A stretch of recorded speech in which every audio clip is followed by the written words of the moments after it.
Welcome, everyone. I'm so excited for today's presentation. Let's go ahead and get started.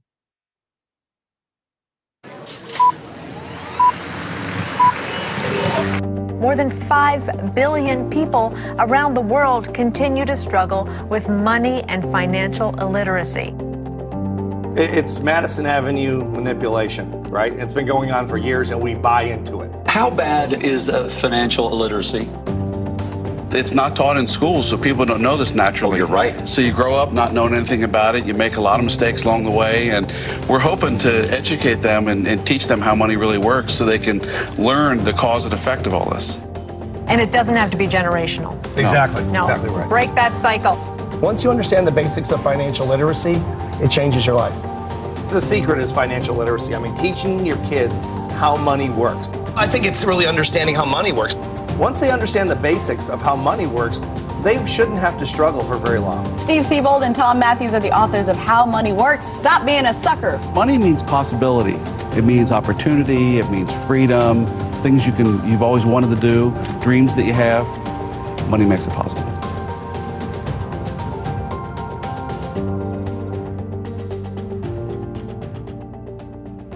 You know, of all the interviews we've had in the last 6 weeks, I'm actually most encouraged by that one.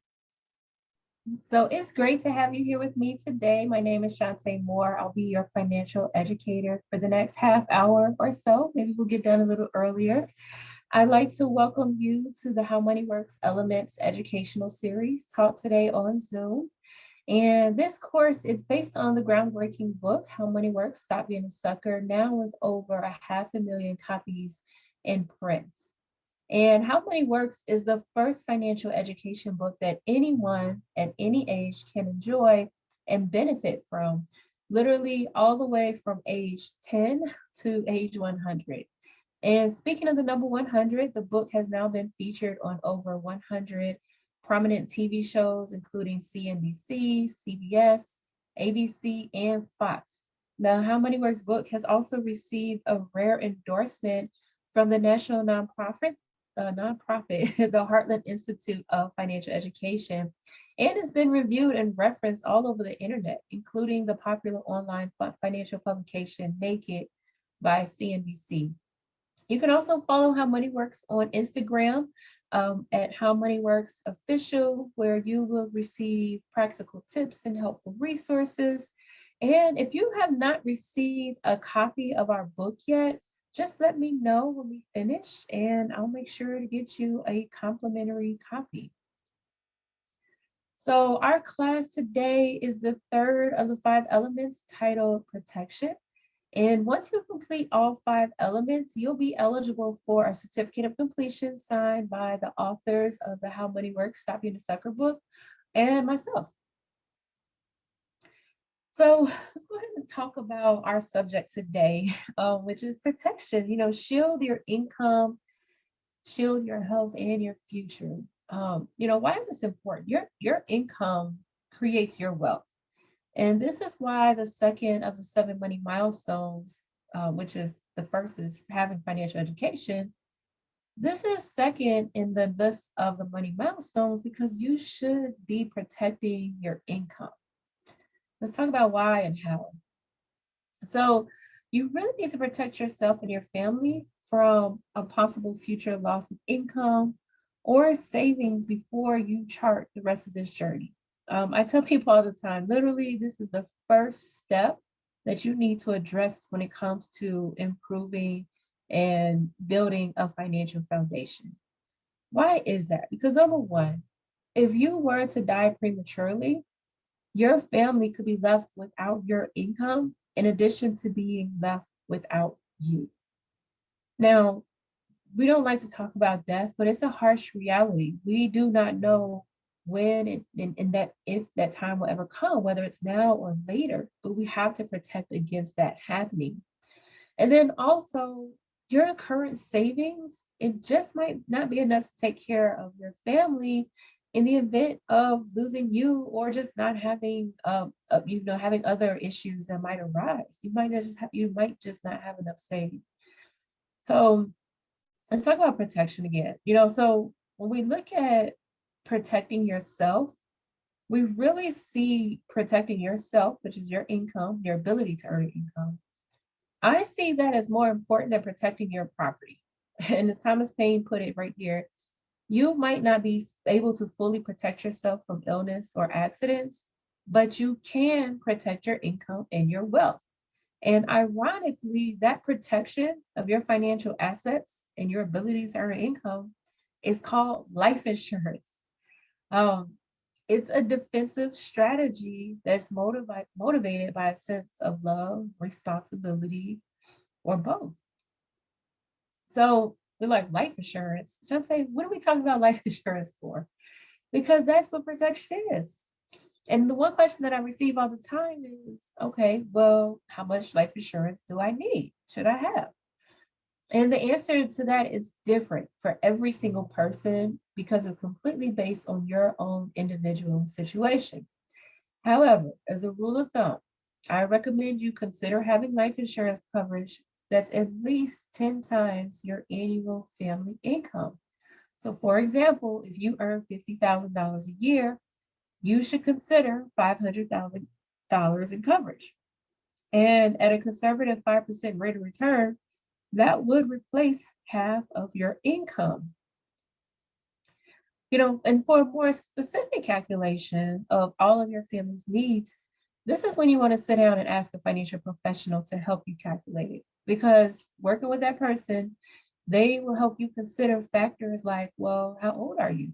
How much debt do you have? What is your health status? How many people depend on you? Or if you have a business, like what's your role in the business? And in general, they'll just ask you and consider things with your overall financial situation. So many people like Dana here, they didn't know that 10 times their annual income was just the starting point for protecting your income. It sounds expensive, but you need to look closer into it before you decide that you can't do it. And you actually will probably be surprised, because the same people who underestimate how much life insurance they need, they also have a tendency to overestimate how much it will cost. And both assumptions will keep people from getting the protection in place that they actually need. So as insured.com says, only 59% of Americans have life insurance, and about half of those are underinsured. And so this is something that you and your financial professional should talk about. Look at your short-term and long-term debts, any other outstanding loans you might have, your financial goals. If you have a mortgage or rent payments, also look at like how old are your children, how much would their future education cost. These are all factors that you want to consider when determining how much life insurance you need. And so just like so many other things with life insurance, there are a lot of options out there. And this is something I stress a lot. I teach a lot about life insurance alone because it can be a very complex topic. But, once you become educated and you just start to learn a little more, it does become very, very simple. So I don't want you to be overburdened in thinking that this is a very complicated topic. It's not. We're going to break it down and make it very easy. So to start, the most basic thing to understand is that you have to know that life insurance usually falls into two basic categories. It's either temporary or permanent. So let's look at temporary life insurance first, which we call term insurance. And term life insurance provides coverage for a specified period of time, like 10, 20, or 30 years. It's the most affordable life insurance available because it provides one core feature: a death benefit, which is the money that's paid out to your beneficiary once you pass away, and then the other feature is that it'll actually expire after the term. So with term life insurance, it's possible to have financial protection for your family or your business with a relatively small monthly payment, a small premium payment. And this can make it, very budget friendly. So for folks who don't have a high income and, they're very budgeted, they have a very limited budget. However, those same people typically have the highest financial responsibility at the exact same time. And those responsibilities could be like raising your children, paying off things like your mortgage or college, or running your company if you're a business owner. So, but what happens when the term on your insurance ends? So there's basically two scenarios that you can look at. Now, scenario one is that if you don't need the coverage anymore, then you can just simply let your policy end. No fuss, no muss. But what if after your term, let's say you bought a 10-year term, you were young, you're still alive 10 years later. So what if at that point that you still need coverage? Maybe because you're still paying off your home, or you're single income, couple, or maybe you're supporting children or grown children or grandchildren, or you're still running your company, like you still have an insurable need. So for these reasons and others, you might consider scenario two, which is actually keeping the term insurance. Oops. All right. Now, if you're in good health or your term policy has a provision that's called guaranteed insurability, you actually might be able to renew your old policy. Now, remember, if you want a completely new term policy, you have to re-qualify medically again. And if you can't qualify, then at that point you can't get a new term policy. And if you do qualify, the new policy will cost more just because of your age, because now you're older. In my example, if you had a 10-year term, now you're 10 years older, and you'll have to start that policy at that age and at that older age. And, obviously the older you are, the more expensive the new term life insurance will be. And this is what we call the financial Expo. So in your younger years, represented in the blue on the left side, you typically have more responsibility, yet little to no wealth. So we have high responsibility, little to no wealth. And in your later years, as you become older, get to the yellow side, the plan is that you will have accumulated some wealth. You started saving, you started working, you started investing money. And at the same time, your responsibilities hopefully decrease as well. You paid off the mortgage, the kids are grown now, they're out the house, your debt is paid off. That's the, goal. It doesn't happen all the time, but that's just kind of the ideal. But anyway, term insurance is typically most useful when your responsibilities are higher and your wealth is lower. And that's when you're still on the left side of the financial X-way. And if these two factors flip later in life, as we all hope, then term insurance at that point, when you're a little older, it's actually not that practical. But nevertheless, that's when you want to sit down again with your financial professional so they can help you look at how the X-wave could be applied to your situation. So now let's look at permanent life insurance. So like term, it provides a death benefit to protect your family financially. However, permanent insurance is designed to be kept and protect you for your entire lifetime, not just for a period of time like term insurance. So think of permanent life insurance as a lifelong strategy that can protect your family today. It can secure your wealth in the future and provide for your family after you're gone. And there are three important elements of permanent life insurance. Number one is life insurance protection, again, for your entire lifetime. Two, with many permanent life insurance policies, you can add additional benefits to them, such as a long-term care rider. And number three, which is the third benefit, is that there generally is some opportunity to accumulate cash value inside those policies. Whereas if you accumulate cash, then you also have some flexibility with how you can pay those policies, your monthly premiums. And what that basically means is that if you ever can't pay your premium for some reason, let's say you need to skip a month, then your premium can actually be paid out by your cash value instead of, while you're able to actually skip that month. So other benefits can be included with the permanent life insurance strategy. And they can be very advantageous, especially like if you want to grow money, like having no market risk. You're not worried about that cash value being affected by the ups and downs of the market.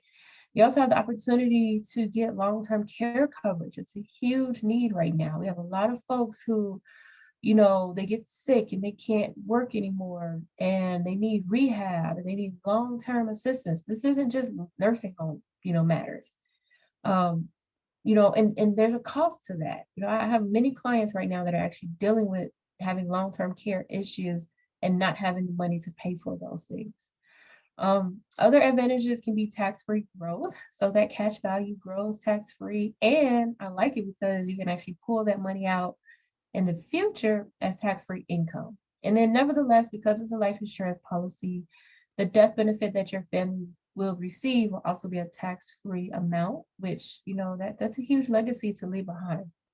So, I mentioned taxes a couple times because avoiding taxes is extremely important to consider because it can directly and significantly impact how much money you'll live on in retirement and how much money that you leave behind to any heirs. So let's talk a little bit about what that cash value component of permanent life insurance is and why it can be so important. I touched on it a little bit. So basically how it works is that a portion of your monthly premium, the money that you put into the policy, is set aside in an account that grows over the life of your policy.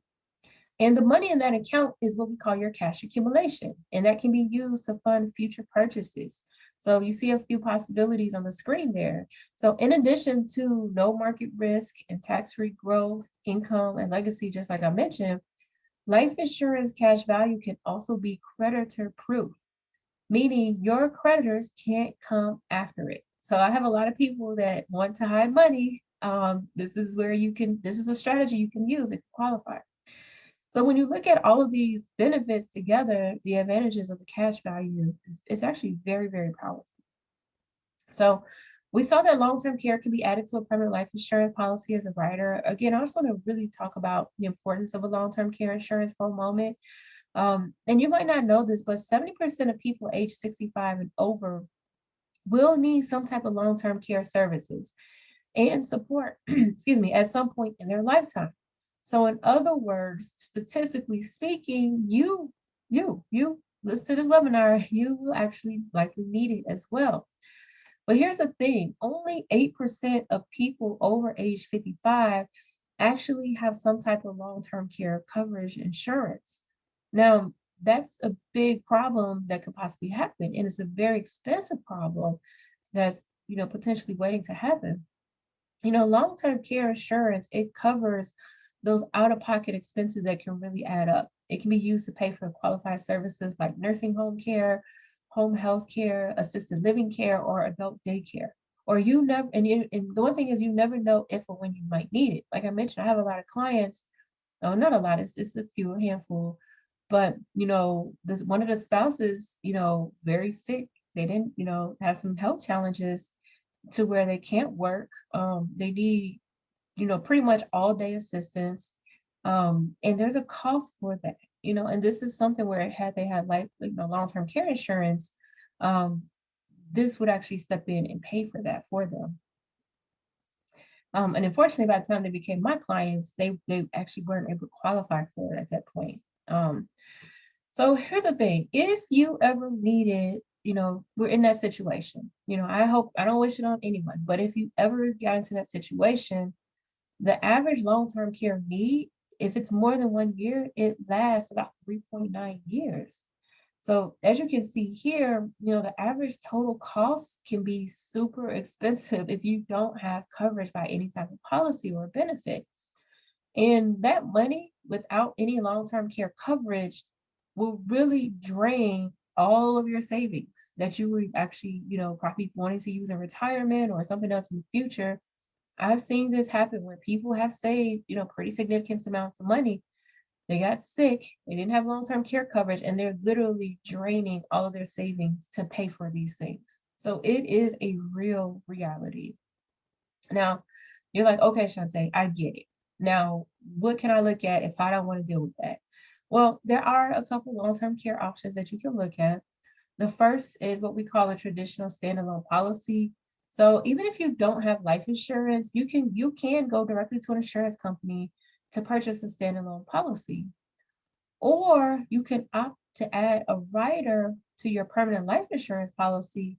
If it's available for your permanent life insurance policy, you can add that LTC protection, for just a little extra cost. And that's something that everybody should actually look into. I recommend that all the time.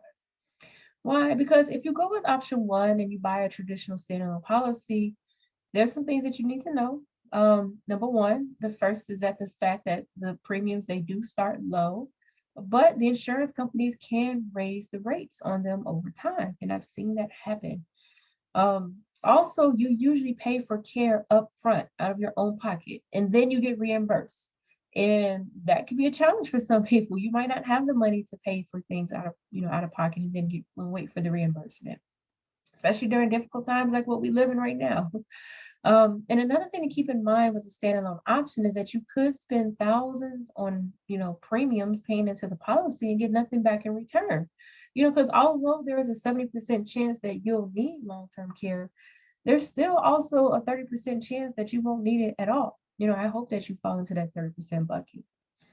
So your other option, which I recommend to all my clients, is to go with option two. And you can choose to add a long-term care rider to a permanent life insurance policy. Now, one of the main advantages of this type of strategy, of this option, is that life insurance companies typically do not raise rates for life insurance policyholders. And then some insurance companies, after you have a waiting period, let's say, 90 days or 6 months, whatever it is, they will actually pay you money to cover any long-term care expenses, which you can spend, however you see fit. You don't have to give any receipts. Whatever you want to spend that money on, you can spend it on. So, and the main thing is that because you just met the eligibility requirements for that life insurance policy to issue out those long-term care benefits. So when we look at coupling your life and long-term care protection, that can be really a lot of savings. So if you're one of the lucky 30% who ends up not needing long-term care, at least your premiums aren't wasted. And instead, your family will receive, that death benefit in the life insurance policy. So long-term care riders, these aren't the only riders available. You can also consider other living benefits like critical and chronic illness riders, and that can help save the day if you face any, of the health challenges like you see here on the screen. And you should discuss adding these riders to your permanent life insurance policy if you have one with your insurance agent, or if you're not, if you don't have this type of policy yet, sit down with a financial professional and definitely talk to them about what living benefit riders are available on life insurance. Some are very, very inexpensive. Really, a lot of them are very inexpensive. And some of them don't even cost anything to add to your life insurance policy. So again, if you have a life insurance policy, that's something that I would definitely talk to your agent with, or if you need help with a financial professional, I'm going to go over that in the next couple screens. So we wrap up talking about protection today, but I do want to just take a few minutes to talk about our mission, which is to teach 20 million families how money works within the next 10 years. Our company, we're truly going to stamp out financial illiteracy in every single community. And that's really a huge undertaking, and one that will require a lot of people, thousands of How Money Works educators. So I do want you to know that we are looking for people to help us teach these classes. That's where you or somebody can come in. We talk about how do we look at, helping people? Because it's one thing to teach classes, but we simply want to help people. So, at the end of every session, I do also want to offer additional resources because I really want you to take some time, sit back. You got on this webinar for a reason. Think about what concept resonated with you the most. Because again, that's why we started on this mission of eradicating financial illiteracy. This is how you start to take control of your finances. And what we use in our company is we use this worksheet here on the screen, and we call it the money discovery. So part of attending this course is that I can help you if you don't have a financial professional yet. Because when you're working on your finances, you really need to know where you are and where you want to go. And that's the same with, any goal that you have. So our How Money Works money discovery, it's actually in the back of the book if you have it. If you don't have it, just let me know. I'll be happy to email you a PDF fillable copy that I can send to you. But anyway, this worksheet it really helps you to determine, where you are right now and where do you need to go. So, and again, please, if you don't have a financial professional, or if you do rather, talk about these concepts and review the milestones, the 7 money milestones that's in the book with a financial professional. And again, especially if you don't currently have someone to turn to, I tell people all the time, look at those 7 money milestones, because that's proper education. It's truly the path that you'll need to look at when it comes to improving your finances. So hopefully you already have the How Money Works book and you've read that part. But again, that's where we want to come in and help you walk through those other 6 milestones. Remember, the first milestone is getting education, what you're doing by having the book and what you're doing by joining this webinar. I can help you walk through the other 6 milestones. So, and how do I do that? So we do that in 2 steps. The first is what I call a discovery phone call. That's where we spend about 15, 20, 30 minutes identifying where you are now in your financial life. And then most importantly, where you want to go. Oops, sorry, went ahead a few minutes. So I went ahead a slide. So once we have that phone call, then we'll complete the money discovery worksheet. I'll have you fill that out and send it back to me. And then that's when I spend a few days looking at all the numbers, searching the financial industry for the best products and services to meet your needs, and then identifying the ones that best fit your current situation and your future goals. So, and then lastly, what I do is I just have a screen share, like we're doing today. We'll get on Zoom, and then that's when I walk you through the steps that I recommend for you to take to achieve your financial goals. So, don't procrastinate. You want to get on top of that. What's the point of having all this knowledge and not applying it? You want to build your financial foundation by putting your money to work today. So if you've liked what you've learned today and you would like more, you can follow How Money Works on Instagram, again, at How Money Works Official, for more practical tips and helpful resources. Until next time, I will talk to you all later. Bye now.